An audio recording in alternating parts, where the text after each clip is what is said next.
இன்னைக்கு வீடியோவில் SQLல டிரான்சாக்ஷன்னா என்ன அப்படின்னு பார்க்க போகிறோம். டிரான்சாக்ஷன்னா என்ன அப்படின்னா, இப்போ எக்ஸாம்பிளுக்கு நம்ம தமிழ் மூவிஸில் டைம் ட்ராவல் பற்றின கான்செப்ட்ஸ் நிறையவே வந்திருக்கு. இப்போது நம்ம ஹீரோ கிட்ட டைம் ட்ராவல் டிவைஸ் இருக்குதுன்னு வச்சுக்கோங்க. எல்லாம் நல்லா போயிட்டு இருக்க வரைக்கும் ஓகே தான், எதையும் சேஞ்ச் பண்ண மாட்டாங்க. பட் இதுவே ஏதாவது ஒரு தப்பு நடந்துருச்சு அப்படின்னா உடனே அந்த டைம் ட்ராவல் டிவைஸை யூஸ் பண்ணி பாஸ்ட்டுக்கு போயிட்டு அந்த விஷயம் நடக்காத மாதிரி பண்ணிடுவாங்க இல்லையா? அதே மாதிரி தான் டிரான்சாக்ஷனும். நீங்கள் 24 மூவி பார்த்துருந்தீங்கன்னா தெரியும், அதில் அப்பாவாக நடிச்சிட்டு இருக்க சூர்யா வீல் சேரோட மாடியிலேருந்து கீழே விழுந்துவார். உடனே பையன் சூர்யா என்ன பண்ணுவார், அவரோட டைம் ட்ராவல் வாட்சை யூஸ் பண்ணி பாஸ்ட்டுக்கு ட்ராவல் பண்ணி அந்த இன்சிடென்ட் நடக்காத மாதிரி தடுத்துருவார் இல்லையா? ஸோ அதுக்கப்புறம் அந்த இன்சிடென்ட் நடக்கிறதுக்கு முன்னாடி அந்த சூர்யா எப்படி இருந்தாரோ அந்த காயம்லாம் எதுவுமே இல்லாமல் பழைய மாதிரி மாறிடுவார். அதே மாதிரி தான் டிரான்சாக்ஷனும். இப்போ எக்ஸாம்பிளுக்கு 2 பேங்க் அக்கௌண்ட்ஸ் இருக்குன்னு வச்சுக்கோங்க. User A, user B. User ஏவோட அக்கௌண்ட்லேருந்து ஒரு 1000 rupees யூசரோட பியோட அக்கௌண்ட்டுக்கு வந்து ட்ரான்ஸ்ஃபர் பண்ணணும். ஓகேவா? யூசர் ஏவோட அக்கௌண்ட்டில் 10,000 rupees பேலன்ஸ் இருக்குது. யூசர் பியோட அக்கௌண்ட்டில் 4,000 rupees பேலன்ஸ் இருக்குது. இப்போது நான் 2 SQL ஸ்டேட்மெண்ட்ஸ் எழுதுன்னு வச்சுக்கோங்க. ஃபஸ்ட்டு ஸ்டேட்மெண்ட் வந்து யூசர் ஏவோட அக்கௌண்ட்லேருந்து பேலன்ஸில் ஒரு 1000 rupees-ஐ மைனஸ் பண்ணுறேன். ஓகேவா? அதுக்கப்புறம் நெக்ஸ்ட் ஸ்டேட்மெண்ட்டில் வந்து யூசர் பியோட அக்கௌண்ட்டில் பேலன்ஸில் வந்து 1000 rupees ஆட் பண்ணுறேன். அதுக்கப்புறம் ஏதோ ஒரு நடுவில் ஏதோ 2 ஸ்டேட்மெண்ட்ஸ் இருக்குது, அதில் ஏதோ எரர் அடிக்குதுன்னு வச்சுக்கோங்க, ஏதோ ஒரு ப்ராப்ளம் ஆயிடுச்சு. ஓகேவா? ஸோ இந்த யூசர் பியோட அக்கௌண்ட்டில் 1000 rupees ஆட் ஆகிறதுக்கு முன்னாடியே இந்த SQL வந்து அப்படியே டெர்மினேட் ஆகிடுச்சு. ஸோ யூசர் ஏவோட அக்கௌண்ட்டில் பேலன்ஸ் 1000 என்னமோ கம்மி ஆயிடுச்சு, ஆனால் யூசர் பியில் அந்த 1000 rupees ஆட் ஆகவே இல்லை. நம்மளோட எக்ஸ்பெக்டேஷன் அது இல்லை. கரெக்டாக நமக்கு நடந்தால் ரெண்டுமே ஒன்றா நடக்கணும். அப்படி இல்லாட்டி எனக்கு எதுவுமே நடக்க வேணாம். கரெக்டாக? இப்போது நடுவில் எரர் வந்தாலுமே இப்போ நான் இந்த 2 ஸ்டேட்மெண்ட்டை வந்து நான் டிரான்சாக்ஷனுக்குள்ளே போடுறேன்னு வச்சுக்கோங்க. நமக்கு ஃபஸ்ட் ஸ்டேட்மெண்ட் எக்ஸிக்யூட் ஆகிட்டு அதுக்கப்புறம் ஏதாவது ஒரு எரர் வந்தாலுமே என்ன ஆகும்னா, நம்ம ரோல்பேக் ஸ்டேட்மெண்ட் யூஸ் பண்ணி ஃபஸ்ட்டு ஸ்டேட்மெண்ட்டையும் வந்து நம்ம ரிவர்ட் பண்ணிடலாம். ரோல் பேக் பண்ணிவிட்டு அதை வந்து அன்டூ பண்ணிடலாம். அது வந்து முன்னாடி எப்படி 10,000 இருந்துச்சோ அதே மாதிரி வந்து நம்மளால் கொண்டு வர முடியும் ரோல்பேக் யூஸ் பண்ணி. இப்போ சூர்யா எப்படி டைம் ட்ராவல் பண்ணி அவங்க அப்பாவை காப்பாற்றினாரோ அதே மாதிரி நம்மளும் டைம் ட்ராவல் பண்ணி அந்த ஃபஸ்ட்டு ஸ்டேட்மெண்ட் எக்ஸிக்யூட் ஆகிறதுக்கு முன்னாடி எப்படி இருந்ததோ அதே மாதிரி அந்த டேபிளை வந்து அப்டேட் பண்ண முடியும். இப்போ எக்ஸாம்பிளுக்கு என்கிட்ட எம்ப்ளாயீஸ் டேபிள் இருக்குது. இதில் 103 எம்ப்ளாயி ஐடிக்கு வந்து நான் மேனேஜர் ஐடி வந்து 100ன்னு மாற்ற போகிறேன். ஓகேவா? So update employees set manager ID is equal to 100 அப்படின்னு மாத்திரன்னு வச்சுக்கோங்களேன். இப்போ நான் அந்த அப்டேட் ஸ்டேட்மெண்ட் எக்ஸிக்யூட் பண்ணேன்னா ஆட்டோமேட்டிக்காக இது வந்து கமிட் ஆகிடும் டிஃபால்ட்டாக. ஸோ இப்போ பார்த்தீங்கன்னா இந்த எம்ப்ளாய்க்கு வந்து மேனேஜர் ஐடி 100ன்னு மாறிடுச்சு. ஓகேவா? இப்போ நான் இதை வந்து நான் மாற்றணும் அப்படின்னு நினச்சேன்னா மறுபடியும் ஒரு அப்டேட் ஸ்டேட்மெண்ட் எழுதி தான் பண்ண முடியும், ரோல் பேக் பண்ண முடியாது. ஓகேவா? இதே நான் டிரான்சாக்ஷனில் கொடுக்குறேன்னா பிகின் டிரான்சாக்ஷன். ஓகேவா? இப்போ ஆல்ரெடி 100ன்னு இருக்குது, நான் இதை மறுபடியும் 102 மாத்திரன்னு வச்சுக்கோங்க. இப்போ இந்த பிகின் டிரான்சாக்ஷனுக்குள்ளே நான் வந்து நம்ம டிரான்சாக்ஷன் எழுதும் போது பிகின் டிரான்சாக்ஷன் கொடுத்து அதுக்குள்ளே தான் வந்து நம்மளோட ஸ்டேட்மெண்ட்ஸை வந்து நம்ம எழுதணும். இந்த டிரான்சாக்ஷன் எப்போ முடியும் அப்படின்னா எதர் கமிட் பண்ணிங்கனாலோ இல்லை ரோல் பேக் பண்ணிங்கனாலோ இந்த டிரான்சாக்ஷன் வந்து கம்ப்ளீட் ஆகும். ஸோ அது வரைக்கும் அந்த சேஞ்சஸ் வந்து பெர்மனன்ட் கிடையாது. இப்போ நான் அதை எக்ஸிக்யூட் பண்ணுறேன். 102ன்னு மறுபடியும் நான் மாற்றுறேன். இப்போ பார்த்தீங்கன்னா இந்த மேனேஜர் ஐடி வந்து 102ன்னு மாறிடுச்சு. இப்போது நான் சப்போஸ் ரோல் பேக் டிரான்சாக்ஷன் கொடுக்குறேன்னு வச்சுக்கோங்க. ரோல் பேக்னா மறுபடியும் பழையபடி மாற்றிட்டு இந்த சேஞ்சஸை வந்து ரிவர்ட் பண்ணேன் அப்படின்னு சொல்கிறேன். இப்போ நான் ரோல் பேக் டிரான்சாக்ஷன் ரன் பண்ணேன்னா 102ன்னு இருந்தது இல்லையா, நம்ம 102ன்னு மாற்றணும். இப்போ பார்த்தீங்கன்னா நான் ரிவர்ட் பண்ணதுனால ரோல் பேக் பண்ணதுனால மறுபடியும் பழைய மாதிரி 100ன்னு மாறிடுச்சு. இப்போ இதுவே நான் கமிட் டிரான்சாக்ஷன் கொடுக்குறேன்னா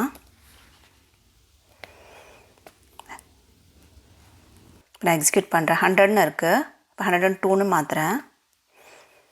இப்போ நான் எக்ஸிக்யூட் பண்ணேன்னா 102ன்னு மாறி இருக்கும். ஸோ இது வந்து சேஞ்சஸ் வந்து பெர்மனெண்ட். ஏன்னா நான் வந்து டிரான்சாக்ஷனை வந்து கமிட் பண்ணிட்டேன். ஸோ இப்போ இந்த சேஞ்சஸ் வந்து பெர்மனெண்ட்டாக இருக்கும். ஸோ நான் மறுபடியும் இதை வந்து நான் ரோல் பேக் பண்ணணும் அப்படின்னு நினச்சேன்னா என்னால் பண்ண முடியாது. நான் இப்போ ரோல் பேக் ட்ரை பண்ணுறேன். பண்ணிங்கன்னா இதை எக்ஸிக்யூட் பண்ணிங்கன்னா உங்களுக்கு எரர் வரும். இந்த rollback transaction request has no corresponding begin transaction. ஏன்னா இந்த பிகின் டிரான்சாக்ஷன் வந்து நாங்கள் கமிட் பண்ணோடனே அந்த டிரான்சாக்ஷன் முடிஞ்சிடுச்சு. ஸோ ஒரு டிரான்சாக்ஷன் வந்து எதர் வந்து ரோல் பேக்குக்கோ இல்லை கமிட்க்கோ வெயிட் பண்ணும். இதில் ஏதாவது ஒன்று எக்ஸிக்யூட் ஆகிடுச்சுன்னா அவ்வளோதான், அதை வந்து மறுபடியும் வந்து நம்ம ரோல் பேக் பண்ண முடியாது. ஒன்ஸ் கமிட் ஆகிடுச்சுன்னா அதை மறுபடியும் வந்து நம்மளால் வந்து ரோல் பேக் பண்ண முடியாது அந்த சேஞ்சஸை. ஓகேவா? இப்போ நம்ம இன்னொரு எக்ஸாம்பிள் பார்க்கலாம். இப்போ என்கிட்ட பேங்க் அக்கௌண்ட்டுன்னு ஒரு டேபிள் இருக்குது.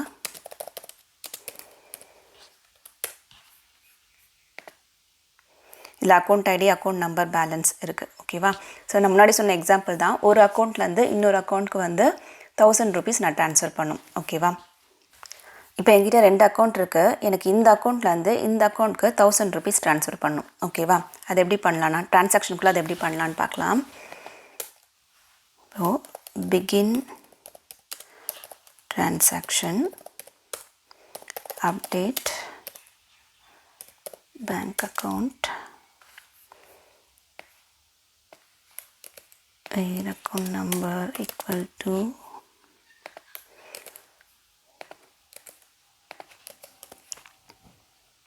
என்ன பண்ண போகிறோன்னா செட் பேலன்ஸ். இதில் வந்து பேலன்ஸில் வந்து இந்த அக்கௌண்ட்டுக்கு வந்து பேலன்ஸில் 1000 ரூபீஸ் நான் வந்து கம்மி பண்ணணும். So balance is equal to balance minus 1000. ஓகேவா?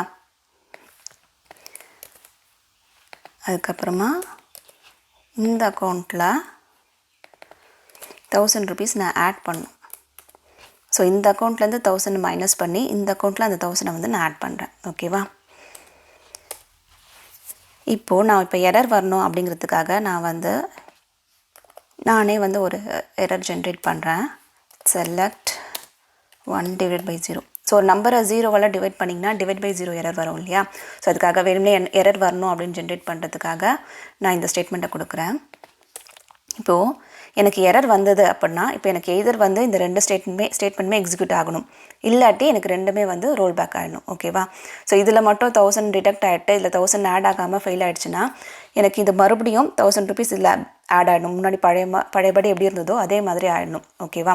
எய்தர் ரெண்டுமே சக்ஸஸ் ஆகணும், இல்லாட்டி ரெண்டுமே வந்து ரோல் பேக் ஆகணும். ஓகேவா? ஸோ அதுக்கு நான் என்ன பண்ணுறேன்னா, எஃப் எரர்னு ஒரு சிஸ்டம் வேரியபிள் இருக்குது. இது வந்து இதுக்கு முன்னாடி எக்ஸிக்யூட் ஆன ஸ்டேட்மெண்ட் வந்து சக்ஸஸ்ஃபுல் ஆகிடுச்சுன்னா இந்த வேரியபிளுக்கு வந்து 0 அசைன் ஆகும். அப்படி சக்ஸஸ் ஆகலை அப்படின்னா இதுக்கு வந்து ஒரு வேல்யூ வந்து ஜென்ரேட் ஆகும். இப்போ எக்ஸாம்பிளுக்கு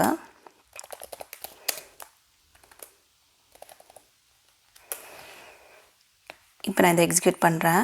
இது வந்து நமக்கு எரர் வரும் இல்லையா? டிவைட் பை 0 எரர் வரும். இப்போ டிவைட் பை 0 எரர் வந்துருச்சு.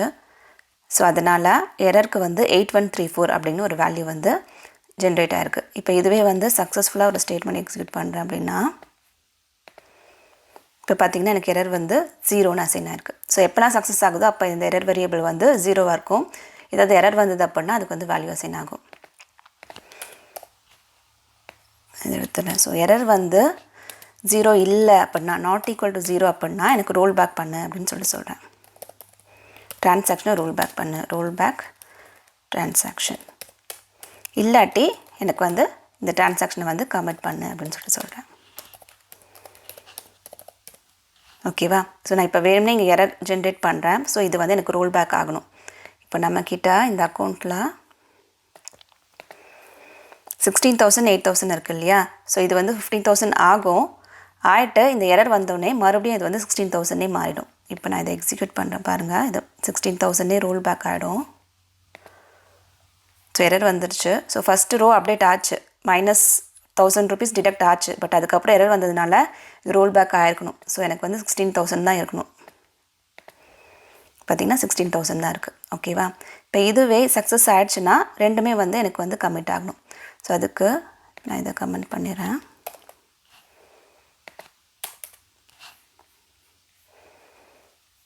இப்போ நான் இதை எக்ஸிக்யூட் பண்ணுறேன். இப்போ இந்த 16,000 8,000ன்றது எனக்கு 15,000 9,000ன்னு மாறணும். ஸோ எந்த எரரும் இல்லாமல் சக்ஸஸ் ஆகிடுச்சு. ஸோ இப்போ பார்த்தீங்கன்னா 15,000 9,000 சொல்லிவிட்டு எனக்கு வந்து இந்த சேஞ்சஸ் வந்து பெர்மனெண்ட்டாக கமிட் ஆகிடுச்சு. ஓகேவா? நம்ம இன்னொரு எக்ஸாம்பிள் பார்க்கலாம்.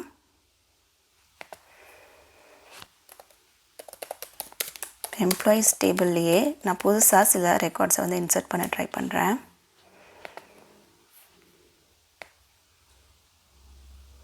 இப்போ என்கிட்ட 207 வரைக்கும் இருக்குது. Okay, begin transaction. ரெண்டு எம்ப்ளாயீஸ் ரெக்கார்டு வந்து நான் இன்சர்ட் பண்ணுறேன். 208 209 சொல்லிவிட்டு. இப்போ எனக்கு என்னென்னா பெரிய ஸ்டோர் ப்ரொசீஜரில் மல்டிபிள் ஸ்டேட்மெண்ட்ஸ் ரொம்ப பெருசுன்னு வச்சுக்கோங்களேன், நிறைய ஸ்டேட்மெண்ட்ஸ் இருக்குது அப்படின்னு வச்சுக்கோங்களேன். ஒவ்வொரு வாட்டும் ஏதாவது எரர் வரும்போது ரோல் பேக் பண்ணும்போது மொத்தமாக எல்லாத்தையும் ரோல் பேக் பண்ணுறதுக்கு எனக்கு அப்படி இல்லாமல் ஒரு பர்டிகுலர் பாயிண்டில் எனக்கு ரோல் பேக் பண்ணால் போதும். அது வரைக்கும் இருக்க சேஞ்சஸ் வந்து எனக்கு கமிட் ஆனால் பிரச்சனை இல்லை. ஸோ அதுக்கப்புறம் ஏதாவது எரர் வந்ததுன்னா இந்த கடைசி 4 ஸ்டேட்மெண்ட் மட்டும் எனக்கு வந்து ரோல் பேக் பண்ணால் போதும். இல்லை ஒரு கடைசி 2 ஸ்டேட்மெண்ட் மட்டும் எனக்கு ரோல் பேக் பண்ணால் போதும், எனக்கு மறுபடியும் ஃபஸ்ட்லேருந்து எல்லாத்தையும் ரோல் பேக் பண்ண வேணாம் அப்படின்னா அதுக்கு தான் வந்து சேவ் பாயிண்ட்டுன்னு ஒன்று இருக்குது, சேவ் டிரான்சாக்ஷன் ஒன்று இருக்குது. அதை எப்படி யூஸ் பண்ணுறதுன்னு பார்க்கலாம். ஸோ எனக்கு இந்த ஃபர்ஸ்ட் ரெக்கார்ட் இன்சர்ட் பண்ணதுக்கப்புறம் ஏதாவது எரர் வந்தது அப்படின்னா இதுக்கப்புறம் இருக்க ஸ்டேட்மெண்ட்ஸ் எனக்கு ரோல் பேக் பண்ணால் போதும். இந்த ஃபர்ஸ்ட் இன்சர்ட் வந்து எனக்கு கமிட் ஆனால் எனக்கு எந்த பிரச்சனையும் இல்லை அப்படின்னா அதை எப்படி பண்ணுறது? இப்போ சப்போஸ் நம்ம அந்த 24 மூவி எக்ஸாம்பிள் எடுத்துக்கோங்களேன். அவங்க அப்பா விழுந்தவுடனே சூர்யா என்ன பண்ணார், ஒரு 10 மினிட்ஸ் முன்னாடி டைம் ட்ராவல் பண்ணி அந்த இன்சிடெண்ட்டை மட்டும் நடக்காமல் தடுத்துட்டார் இல்லையா? அன்றைக்கி காலையில் போய் அன்றைக்கி காலையிலேருந்து நடந்த எல்லாத்தையும் வந்து மறுபடியும் சேஞ்ச் பண்ணணுன்ற அவசியம் இல்லை. என்ன தேவையோ, எந்த இடத்துக்கு போகணுமோ, எந்த டைமுக்கு போகணுமோ அந்த டைமுக்கு கரெக்டாக போய் மாற்றினா போதும் இல்லையா? அதே மாதிரி தான் இப்போ எனக்கு இந்த ஃபர்ஸ்ட் இன்சர்ட் வந்து எனக்கு கமிட் ஆனால் பிரச்சனை இல்லை, இதுக்கப்புறம் என்ன எரர் வந்தாலும். பட் அதுக்கப்புறம் வர ஸ்டேட்மெண்ட்ஸ் மட்டும் ரோல் பேக் பண்ணால் போதும். அப்படின்னா சேவ் டிரான்சாக்ஷன், இந்த இடத்துக்கு வந்து நான் இந்த சேவ் பாயிண்ட்டுக்கு வந்து நான் ஒரு நேம் கொடுக்குறேன். ஃபர்ஸ்ட் இன்சர்ட் வச்சுக்கோங்க, ஓகேவா? ஸோ இப்போ இந்த பாயிண்ட்டுக்கு அப்புறம் ஏதாவது எரர் வந்தது அப்படின்னா இதுக்கப்புறம் இருக்க ஸ்டேட்மெண்ட்ஸை வந்து ரோல் பேக் பண்ணால் போதும். இந்த இன்சர்ட் வந்து எனக்கு கமிட் ஆனால் பிரச்சனை இல்லை, ஓகேவா? ஸோ இப்போ நான் என்ன பண்ணுறேன்னா, if error is not equal to 0 அப்படின்னா ரோல் பேக் டிரான்சாக்ஷன். இந்த ரோல் பேக் டிரான்சாக்ஷன் கொடுத்தா எனக்கு எல்லாமே இதுவுமே ரிவர்ட் ஆகிடும். பட் எனக்கு எங்கே ரோல் பேக் பண்ணோம், இந்த பாயிண்டில் மட்டும் ரோல் பேக் பண்ணால் போதும், இந்த பாயிண்ட்டுக்கு அப்புறம் ரோல் பேக் பண்ணால் போதும். அப்படின்னா இந்த நேமோட நான் சேர்த்து கொடுக்கணும், ஓகேவா? அப்படி இல்லாட்டி எல்ஸ் கமெண்ட் பண்ணிவிடு அப்படின்னு சொல்கிறேன், ஓகேவா? இப்போ நான் உங்களுக்கு சும்மா ஒரு எரர் ஜென்ரேட் பண்ணுறதுக்காக மறுபடியும் செலக்ட் 1/0 கொடுக்குறேன்னு வச்சுக்கோங்க, ஓகேவா? இப்போ எனக்கு என்ன ஆகணும்னா, இப்போ நான் இது கொடுக்குறேன். இப்போ இந்த சேவ் டிரான்சாக்ஷன் இல்லாமல் ஃபஸ்ட்டு நான் கொடுக்க ட்ரை பண்ணுறேன், ஓகே?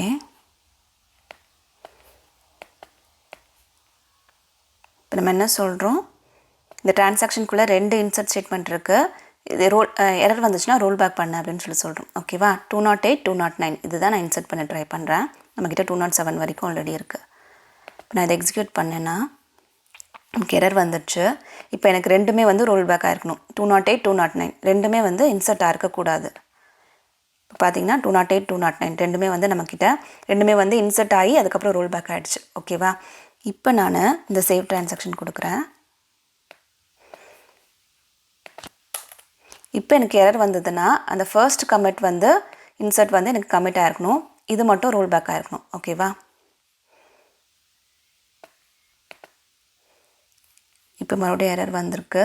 இப்போ எனக்கு இந்த 208 வந்து இன்சர்ட் ஆகிருக்கணும், 209 மட்டும் ரோல் பேக் ஆகிருக்கணும். இப்போ பார்த்தீங்கன்னா எனக்கு 208 ரெக்கார்டு இன்சர்ட் ஆகிடுச்சு, 209 மட்டும் ரோல் பேக் ஆகிருக்கு. ஸோ இந்த சேவ் டிரான்சாக்ஷன் வந்து அந்த பர்டிகுலர் டைமுக்கு அந்த பர்டிகுலர் பாயிண்டில் இருக்கறதுக்கப்புறம் வர ஏதாவது எரர்ஸ் வந்துச்சுன்னா அந்த ஸ்டேட்மெண்ட்ஸை மட்டும் எனக்கு ரோல் பேக் பண்ணால் போதும். அந்த மாதிரி ஒரு பெரிய ஸ்டோர் ப்ரொசீஜரில் எல்லாத்தையும் மறுபடியும் ஃபுல்லாக ரோல் பேக் பண்ண வேணாம். அப்படிங்கிறப்போ நீங்கள் இந்த மாதிரி மல்டிபிள் செக் பாயிண்ட்ஸ் வச்சுக்கலாம், மல்டிபிள் சேவ் பாயிண்ட்ஸ் வச்சுக்கலாம். அங்கங்கே சேவ் பாயிண்ட்ஸ் வச்சுட்டு ஸோ இந்த இடத்துலேருந்து இதுக்கப்புறம் எரர் வந்துச்சுன்னா இந்த இடத்து வரைக்கும் ரோல் பேக் பண்ணு, இதுக்கப்புறம் எரர் வந்துச்சுன்னா இந்த இடத்து வரைக்கும் எனக்கு ரோல் பேக் பண்ணு அப்படின்னு சொல்லிட்டு நம்ம மல்டிபிள் சேவ் பாயிண்ட்ஸ் வந்து நம்மளால் வைக்க முடியும் நம்மளோட பெரிய ப்ரொசீஜர்லலாம். டிரான்சாக்ஷனோட அட்வான்டேஜஸ்னால் என்னன்னு சொல்லிட்டு பார்த்தீங்கன்னா ஆசிட் ப்ராப்பர்ட்டின்னு சொல்லுவாங்க. A for atomicity. அட்டாமிசிட்டினா என்ன அப்படின்னா, இப்போ ஒரு டிரான்சாக்ஷனை வந்து சிங்கிள் இன்டிவிசிபிள் யூனிட்னு சொல்லுவாங்க. இப்போ ஒரு டிரான்சாக்ஷனுக்குள்ள 4 ஸ்டேட்மெண்ட்ஸ் இருக்குது அப்படின்னா எதர் 4மே கம்ப்ளீட் ஆகி கமிட் ஆகணும், இல்லை நடுவில் ஏதாவது ஃபெயிலியர் வந்துச்சு அப்படின்னா ஃபுல்லாகவே வந்து ரோல் பேக் ஆகணும். அதுதான் அட்டாமிசிட்டி. அதுக்கப்புறமா சி ஃபார் கன்சிஸ்டன்சி. இப்போது ஒரு டிரான்சாக்ஷன் ஆரம்பிக்கிறதுக்கு முன்னாடி டேட்டா பேஸ் என்ன ஸ்டேட்டில் இருந்ததோ அதே ஸ்டேட்டில் வந்து அதை வந்து டிரான்சாக்ஷன் முடிஞ்சதுக்கப்புறமும் விடுறது. அதாவது முன்னாடி எப்படி டேட்டா அக்யூரேட்டாக இருந்ததோ அதே மாதிரி இப்போவும் அக்யூரேட்டாக இருந்து எந்த ரூல்ஸையும் வயலேட் பண்ணாமல் முன்னாடியும் டிரான்சாக்ஷன் நடக்கிறதுக்கு முன்னாடி எப்படி இருந்ததோ அதே ஸ்டேட்டில் வந்து அந்த டிரான்சாக்ஷன் நடந்ததுக்கப்புறமும் அந்த டேட்டா பேஸை விடுறது தான் வந்து கன்சிஸ்டன்சி. அதுக்கப்புறமா ஐ ஃபார் ஐசோலேஷன். ஒவ்வொரு டிரான்சாக்ஷனும் வந்து இண்டிபெண்ட்டாக ஐசோலேட்டாக ரன் ஆகும். இன்னொரு டிரான்சாக்ஷன் வந்து இந்த டிரான்சாக்ஷனை வந்து இன்டர்ஃபியர் பண்ணி அஃபெக்ட் பண்ண முடியாது. ஸோ அதுதான் வந்து ஐசோலேஷன். அதுக்கப்புறமா டி ஃபார் டியூரபிலிட்டி. அதாவது இப்போ நீங்கள் ஒரு டிரான்சாக்ஷன் நடந்து முடிஞ்சு ஸ்டேட்மெண்ட்ஸ் வந்து கமிட் ஆகிடுச்சு அப்படின்னா அதுக்கப்புறம் என்ன பவர் ஃபெயிலியரோ இல்லை சிஸ்டம் கிராஷோ எது நடந்தாலும் அந்த சேஞ்சஸ் வந்து நடந்தது தான் பெர்மனண்ட்டாக இருக்கும் டேட்டா பேஸில். ஓகேவா? அதுதான் டியூரபிலிட்டி. இதோட டிஸ்அட்வான்டேஜஸ் அப்படின்னு சொல்லிட்டு பார்த்தீங்கன்னா பெர்ஃபார்மன்ஸ் ஓவர்ஹெட். ஸோ அது வந்து ஐசோலேட்டாக ரன் ஆகணும் அப்படிங்கிறத என்ஷூர் பண்ணுறது, டிரான்சாக்ஷன் லாக்ஸ் மெயின்டைன் பண்ணுறது, லாக்ஸ் மேனேஜ் பண்ணுறது, இது எல்லாமே வந்து பெர்ஃபார்மன்ஸ் ஓவர்ஹெட். அதுக்கப்புறமா காம்ப்ளெக்சிட்டி. இப்போ இந்த மாதிரி கரெக்டான இடத்துல ரோல் பேக் பண்ணுறது, எங்கே வந்து கமிட் அப்ளை பண்ணணும், அந்த மாதிரி டிரான்சாக்ஷன் டிசைன் பண்ணுறது ஒரு பெரிய அப்ளிகேஷனில் அது கொஞ்சம் காம்ப்ளெக்ஸான விஷயந்தான். அதுக்கப்புறமா ரிசோர்ஸ் யூட்டிலைசேஷன். ஸோ இப்போ ரொம்ப லாங் ரன்னிங் டிரான்சாக்ஷன்ஸ்லாம் என்ன ஆகும் அப்படின்னா அதிகமான மெமரி டிஸ்க் தேவைப்படும். ஸோ அது ஒரு டிஸ்அட்வான்டேஜஸ். அதுக்கப்புறமா backup and restoration complexity. So இப்போ நம்ம ரோல் பேக் பண்ணோம், இந்த பர்டிகுலர் பாயிண்டில் ரோல் பேக் பண்ணோம், இந்த இடத்துல கமிட் பண்ணோம். ஸோ இது எல்லாத்துக்குமே வந்து இப்போ ரோல் பேக் பண்ணோம் அப்படின்னா அந்த ஸ்னாப்ஷாட் வேணும் இல்லையா? இந்த டைமில் அது வந்து எப்படி இருந்தது, பேக்கப்பு ஸ்னாப்ஷாட்லாம் ஸ்டோர் ஆகிருக்கும் இல்லையா? ஸோ அந்த பேக்கப்பு ரெஸ்டோரேஷன் இதெல்லாமே வந்து ஒரு கூடுதல் காம்ப்ளெக்சிட்டி தான். உங்களுக்கு டிரான்சாக்ஷன் பற்றி இப்போ ஒரு ஐடியா வந்திருக்கும் அப்படின்னு நினைக்கிறேன். நான் எரர் ஹேண்ட்லிங்க்கு வந்து தனியாகவே இன்னொரு வீடியோ வந்து போடுறேன். நீங்கள் SQLல் பர்டிகுலராக ஏதாவது ஒரு டாபிக் பற்றி தெரிஞ்சுக்கணுன்னு நினச்சா அதை கமெண்ட் பாக்ஸில் சொல்லுங்கள். நான் சொல்கிற விதம் உங்களுக்கு பிடிச்சிருந்து இன்னும் நிறைய தெரிஞ்சுக்க விரும்புனா மறக்காமல் இந்த சேனலை சப்ஸ்கிரைப் பண்ணுங்கள். See you soon. Bye-bye.